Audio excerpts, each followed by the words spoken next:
మా ఈరోజు ఆదివారం కదా, షాపింగ్ తీసుకెళ్తావా? ఎప్పటి నుంచో తీసుకెళ్తానమ్మా, ఈరోజు ఖచ్చితంగా తీసుకెళ్ళాలి. అమ్మో, వీళ్ళ అక్క చెల్లెళ్ళు వచ్చారంటే నా జేబుకి చిల్లు పడిపోద్ది. షాపింగ్ లేదు, గీపింగ్ లేదు, ఎట్టగొట్ట మానేయాలి. ఎవరురా నువ్వు? ఇంత టాలెంటెడ్ ఉన్నావు?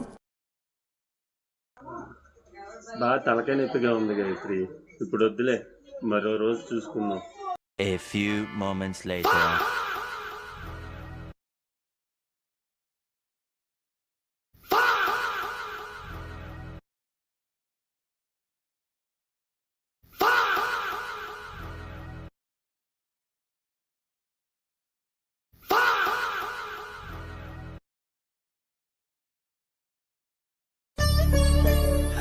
సరే తరలే, ఎన్నెన్నో అనుకుంటాం, అన్ని జరుగుతాయా ఏమిటి?